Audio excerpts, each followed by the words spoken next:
ನಮಸ್ತೆ, welcome back to the channel. ನಾನಿವತ್ತು ಮಂಗಳೂರಿನ ಟ್ರೆಡಿಷನಲ್ ರೆಸಿಪಿಗಳಲ್ಲಿ ಒಂದಾದ ಓಡುಪಾಳೆ ಅಥವಾ ಓಡು ರೊಟ್ಟಿ, ಹಾಗೆ ಇದನ್ನು ತುಳುವಲ್ಲಿ ಕಪ್ಪ ರೊಟ್ಟಿ ಅಂತಲೂ ಹೇಳ್ತಾರೆ. ಇದನ್ನು ಮಾಡೋದಕ್ಕೆ ಸೋಡಾ ಬೇಕಾಗಿಲ್ಲ ಅಥವಾ ಈಸ್ಟ್ ಕೂಡ ಬೇಕಾಗಿಲ್ಲ. ಹಾಗೆ ನೀವು ಅಕ್ಕಿಯನ್ನೊಂದು ನೆನೆಸಿಟ್ಕೊಂಡ್ರೆ ದಿಢೀರಾಗಿ ಮಾಡ್ಕೊಳ್ಬೋದು. ಬನ್ನಿ ಇದನ್ನು ಹೇಗೆ ಮಾಡೋದು ಅಂತ ನೋಡೋಣ. ಮೊದಲಿಗೆ ನಾನು 1 ಪಾವಷ್ಟು ಅಕ್ಕಿಯನ್ನು ನೆನೆಸಿಟ್ಕೊಳ್ತಾ ಇದ್ದೀನಿ. ಮಾಮೂಲಿ ದೋಸೆ ಅಕ್ಕಿ ಆಗುತ್ತೆ. ಇವಾಗ ಇದನ್ನು 2ರಿಂದ 3 ಸಲ ಚೆನ್ನಾಗಿ ವಾಶ್ ಮಾಡ್ಕೊಳ್ಬೇಕು ಅಕ್ಕಿಯನ್ನು. ಅಕ್ಕಿ ಚೆನ್ನಾಗಿ ವಾಶ್ ಆದ ನಂತರ ಮತ್ತೆ ಇದಕ್ಕೆ ನೀರು ಹಾಕ್ಕೊಂಡು ಇದನ್ನು 4ರಿಂದ 5 ಗಂಟೆ ನೆನೆಯೋದಕ್ಕೆ ಬಿಡಬೇಕು. ಇವಾಗ ಸುಮಾರು 5 ಗಂಟೆ ಆಗಿದೆ. ಅಕ್ಕಿ ಚೆನ್ನಾಗಿ ನೆಂದಿದೆ. ಇವಾಗ ಅಕ್ಕಿಯನ್ನು ನಾವು ರುಬ್ಕೊಳ್ಬೇಕು. ಇವಾಗ ಚೆನ್ನಾಗಿ ನೆಂದಂಥ ಅಕ್ಕಿಯನ್ನು ಮಿಕ್ಸಿ ಜಾರಿಗೆ ಹಾಕೊಳ್ತಾ ಇದ್ದೀನಿ. ಇವಾಗ ಈ ಅಕ್ಕಿಯ ಜೊತೆಗೆ ನಾನಿಲ್ಲಿ ಅರ್ಧ ಕಪ್ಪಿನಷ್ಟು ಫ್ರೆಶ್ ಆಗಿ ತುರಿದಂಥ ತೆಂಗಿನ ತುರಿ ಹಾಕೊಳ್ತಾ ಇದ್ದೀನಿ. ಹಾಗೆ ಅಷ್ಟೇ ಪ್ರಮಾಣದಲ್ಲಿ ಅವಲಕ್ಕಿ ತಗೊಂಡಿದ್ದೀನಿ. ಅವಲಕ್ಕಿಯನ್ನು ಚೆನ್ನಾಗಿ ನೀರಲ್ಲಿ ತೊಳ್ಕೊಂಡು ಹಾಕೋಬೇಕು.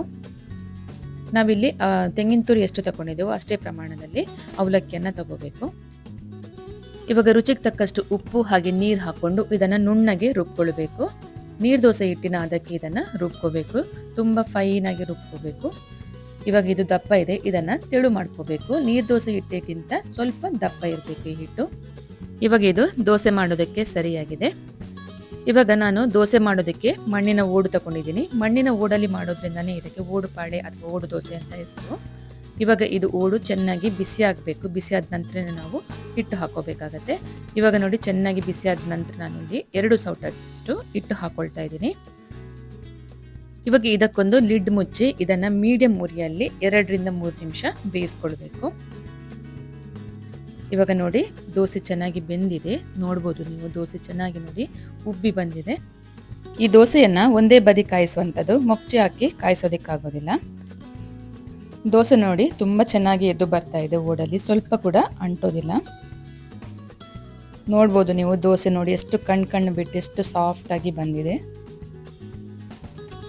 ಇವಾಗ ನಾನು 2ನೇ ಸಲ ದೋಸೆಗೆ ಹಿಟ್ಟು ಹಾಕೊಳ್ತಾ ಇದ್ದೀನಿ. ಇದೇ ಥರ ಎಲ್ಲವನ್ನ ಮಾಡ್ಕೋಬೇಕು. ಬಟ್ ಒಂದು ನೆನಪಿಟ್ಕೋಬೇಕು, ನೀವು ಮಾಡುವಂಥ ದೋಸೆ ಹಂಚು ಚೆನ್ನಾಗಿ ಕಾದಿರಬೇಕು. ಆಮೇಲೆ ದೋಸೆ ಹಾಕೋಬೇಕು. ಇವಾಗ ನೋಡಿ ಓಡು ದೋಸೆ ರೆಡಿಯಾಗಿದೆ. ಇದನ್ನು ನಾನ್ ವೆಜ್ ತಿನ್ನುವವರಾದರೆ ಚಿಕನ್ ಸುಕ್ಕ, ಚಿಕನ್ ಪುಳಿ ಮುಂಚಿ ಅಥವಾ ಫಿಶ್ ಕರಿ ಜೊತೆ ತುಂಬ ಚೆನ್ನಾಗಿರುತ್ತೆ. ಅಥವಾ ವೆಜ್ ಕರಿ ಜೊತೆ ಕೂಡ ಚೆನ್ನಾಗಿರುತ್ತೆ. ಅಥವಾ ಈ ಥರ ಒಂದು ಸಿಂಪಲ್ಲಾಗಿ ಕೆಂಪು ಚಟ್ನಿಯನ್ನು ಮಾಡಿಕೊಂಡ್ರೆ ತುಂಬಾ ಅದ್ಭುತವಾಗಿರುತ್ತೆ. ಬನ್ನಿ ಇದನ್ನು ನಾನು ಹೇಗೆ ಮಾಡೋದು ಅಂತ ತೋರಿಸ್ತೀನಿ. ತುಂಬ ಸಿಂಪಲ್ಲಾಗಿದೆ. 2 ಒಣಮೆಣಸನ್ನು ನಾನೀಗ ಒಲೆಯಲ್ಲಿ ಸುಟ್ಕೊಂಡಿದ್ದೀನಿ.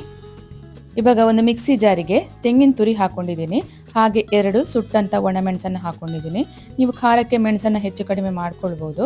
ಹಾಗೆ ಸ್ವಲ್ಪ ಹುಳಿ ಹಾಕ್ಕೊಂಡಿದ್ದೀನಿ. ಹಾಗೆ ರುಚಿಗೆ ತಕ್ಕಷ್ಟು ಉಪ್ಪು, ಹಾಗೆ ಸ್ವಲ್ಪ ನೀರು ಹಾಕ್ಕೊಂಡು ಇದನ್ನು ಇವಾಗ ನುಣ್ಣಗೆ ರುಬ್ಕೊಳ್ಬೇಕು.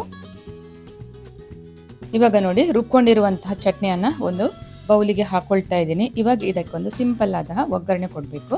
ನಾನಿಲ್ಲಿ ಸಾಸಿವೆ ಮತ್ತು ಕರಿಬೇವು ಸೊಪ್ಪಿನ ಒಗ್ಗರಣೆ ಹಾಕ್ಕೊಂಡಿದ್ದೀನಿ. ಇವಾಗ ಚಟ್ನಿ ರೆಡಿಯಾಗಿದೆ. ಹಾಗೆ ಓಡುಪಾಳೆ ಕೂಡ ರೆಡಿಯಾಗಿದೆ. ದೋಸೆ ನೋಡಿ ಎಷ್ಟು ಚೆನ್ನಾಗಿ ಕಣ್ಣು ಬಿಟ್ಟು ತುಂಬ ಸಾಫ್ಟಾಗಿ ಬಂದಿದೆ. ಹಿಂದ್ಗಡೆ ಕೂಡ ಚೆನ್ನಾಗಿ ಬೆಂದಿದೆ ಇದು. ನೀವು ಕೂಡ ಇದೇ ಥರ ಪರ್ಫೆಕ್ಟ್ ಆದ ದೋಸೆ ಮಾಡಬೇಕಾದ್ರೆ ನಾನು ಹೇಳಿದ ಅಳತೆಯಲ್ಲೇ ಮಾಡ್ಕೊಳ್ಳಿ, ಕರೆಕ್ಟಾಗಿ ಬರುತ್ತೆ. ಹಾಗೆ ಈ ದೋಸೆ ರೆಸಿಪಿ ನಿಮ್ಗೆ ಇಷ್ಟ ಆಗಿದ್ದರೆ ಈ ವಿಡಿಯೋಕ್ಕೊಂದು ಲೈಕ್ ಕೊಡಿ. ಹಾಗೆ ವಿಡಿಯೋನ ಶೇರ್ ಮಾಡಿ. ಹಾಗೆ ನನ್ನ ಚಾನಲ್ಗೆ ಇನ್ನೂ ಸಬ್ಸ್ಕ್ರೈಬ್ ಮಾಡದೆ ನೋಡ್ತಾ ಇದ್ದರೆ ಇವಾಗಲೇ ಸಬ್ಸ್ಕ್ರೈಬ್ ಮಾಡ್ಕೊಳ್ಳಿ. ಹಾಗೆ ಪಕ್ಕದಲ್ಲಿ ಬರುವಂತಹ ಬೆಲ್ ಐಕನ್ನ ಕೂಡ ಕ್ಲಿಕ್ ಮಾಡಿ. ಹಾಗೆ ಮತ್ತೊಂದು ಹೊಸ ರೆಸಿಪಿಯೊಂದಿಗೆ ಮತ್ತೆ ಬರ್ತೀನಿ. Thank you for watching.